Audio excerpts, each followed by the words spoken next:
Halo pemirsa, selamat pagi. Apa kabar Anda hari ini? Semoga Anda dalam keadaan sehat, tidak ada terjadi kejadian-kejadian yang jangan sampai lah ya, naas gitu. Kita akan awali hari ini hot topic dengan satu cerita. Ini nasib naas pemirsa yang dialami oleh dua warga di Kabupaten Kebumen, Jawa Tengah. Iya, nasib naas ini dialami karena keduanya ini tercebur ke dalam sumur pemirsa yang mengandung gas beracun di sana. Adapun proses evakuasi korban pun berlangsung sulit karena sempitnya diameter sumur yang menjadi lokasi kejadian. Kita lihat bersama. Jadi pemirsa, kejadian tragis tersebut terjadi di Desa Tersobo, Kecamatan Prembun pada Rabu siang. Dan kedua korban ini berhasil dievakuasi oleh tim SAR dan Damkar Kabupaten Kebumen dengan kondisi sudah meninggal dunia pemirsa. Beginilah detik-detik saat proses evakuasi dilakukan. Dan kejadiannya itu bermula ketika salah satu korban yang bernama Sudirman ini turun ke dalam sumur untuk mengambil timba yang terjatuh. Namun tiba-tiba korban ini merasa lemas dan meminta tolong. Adapun seorang warga yang ingin mencoba menolong ikut juga jadi korban setelah merasa lemas dan mengalami sesak nafas karena mungkin dengan kedalaman sumur yang cukup dalam tadi, diameter yang sempit, membuat oksigen juga susah. Dan tim SAR yang mengetahui kejadian tersebut langsung datang ke lokasi untuk mengevakuasi kedua korban.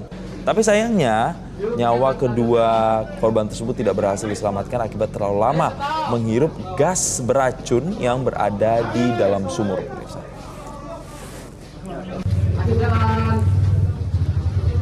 Nah pemirsa, yang kedua ada lagi nih Jason. Ya? Ini juga sedang ramai diperbincangkan soal perkembangan terbaru dari kasus kekerasan anak yang dititipkan di daycare Little Aresha, lokasinya di Yogyakarta.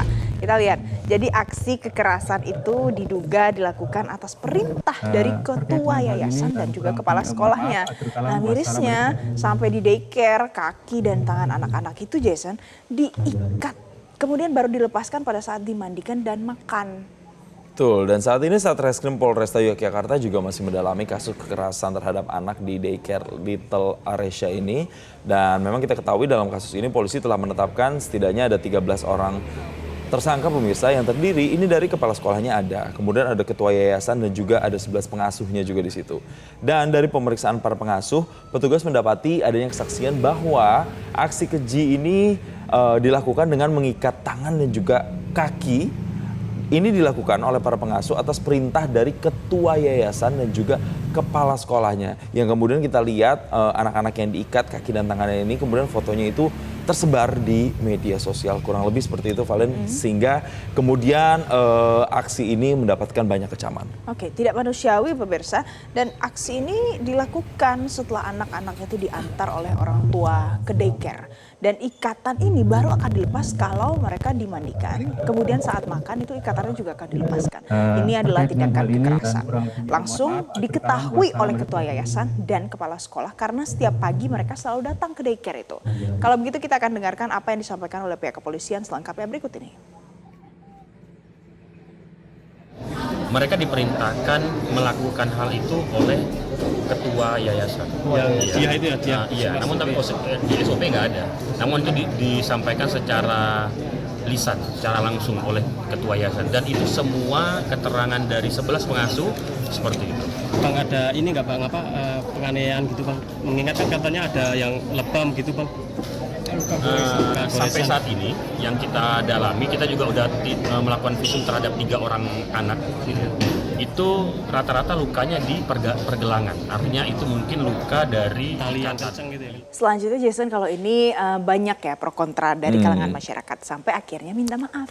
Itulah karena statement yang dikeluarkan ini menanggapi terkait dengan kecelakaan kereta yang terjadi di stasiun Bekasi Timur. Jadi kabar terbarunya nih pemirsa, ini disampaikan dari Menteri Pemberdayaan Perempuan dan juga Perlindungan Anak atau Menteri PPPA Arifatul Khoiri Fauzi yang akhirnya minta maaf atas pernyataan kontroversialnya yang mengusulkan gerbong wanita akan dipindahkan ke tengah katanya. Dan pemirsa, pernyataan itu disampaikan oleh Menteri PPPA usai kecelakaan maut kereta di stasiun Bekasi. Nah, Menteri PPPA juga menjelaskan sebenarnya tidak ada maksud dari ucapannya untuk membandingkan keselamatan masyarakat. Tapi dirinya menegaskan keselamatan perempuan dan laki-laki itu harus menjadi prioritas. Dan kita akan simak kembali pernyataan dari Menteri PPPA selengkapnya berikut ini. Terkait pernyataan saya pasca insiden kecelakaan kereta di Bekasi Timur, saya menyadari bahwa pernyataan tersebut kurang tepat. Untuk itu, saya memohon maaf sebesar-besarnya kepada seluruh masyarakat, khususnya kepada para korban dan keluarga korban yang merasa tersakiti atau tidak nyaman atas pernyataan tersebut. Tidak ada maksud dari saya untuk mengabaikan keselamatan penumpang lainnya. Saya memahami bahwa dalam situasi duka seperti ini, yang menjadi fokus utama adalah keselamatan, penanganan korban, serta empati kepada seluruh keluarga yang terdampak. Kita semua sepakat bahwa keselamatan seluruh masyarakat adalah prioritas nomor 1, baik perempuan maupun laki-laki. Next Jason, ini juga nggak kalah seru dan ramai pemirsa diperbincangkan di media sosial. Ini soal mantan Wakil Menteri Ketenagakerjaan Immanuel Ebenezer alias Noel yang mengatakan akan menggugat KPK secara perdata dan pidana, nilainya mencapai 300 triliun rupiah. Nah, inilah yang disampaikan Noel ketika ditemui setelah sidang lanjutan kasus pemerasan sertifikasi K3 di Pengadilan Tipikor Jakarta. Jadi, Noel ini mengaku mengalami kerugian material akibat pemberitaan yang menduga kalau dirinya melakukan pemerasan. Itu yang disampaikan oleh Noel, pemirsa. Ia menilai kalau tuduhan itu merupakan orkestrasi yang merusak nama baiknya. Nah, uang ganti rugi sebesar 300 triliun rupiah dinyatakan akan diberikan seluruhnya kepada buruh dan para pencari keadilan. Bahkan Noel juga mengatakan tidak akan mengambil 1 rupiah pun untuk dirinya ataupun keluarga. Kita akan dengar apa yang disampaikan Noel berikut ini. Lagi nanti saya akan gugat KPK, ya. Gugatan kita nggak tanggung-tanggung, kita akan gugat KPK 300 triliun. Dan 300 triliun itu buat buruh dan para pencari keadilan. Perdata berarti Bang? Wah iya, perdata dan pidana. Ingat, saya akan melakukan gugatan terhadap KPK dengan 300 triliun. Apa tuh Bang? Terkait kebohongannya dong. Saya kerugi secara materi, karena selama ini kan diorkestrasi hasil pemerasan Immanuel 30-an mobil. Lantas ratusan miliar, lantas banyak hal yang lain yang di framing ke saya. Dan itu akan menjadi materi gugatan saya. Dan 300 triliun itu akan saya kasih ke kawan-kawan buruh dan mereka yang mencari keadilan.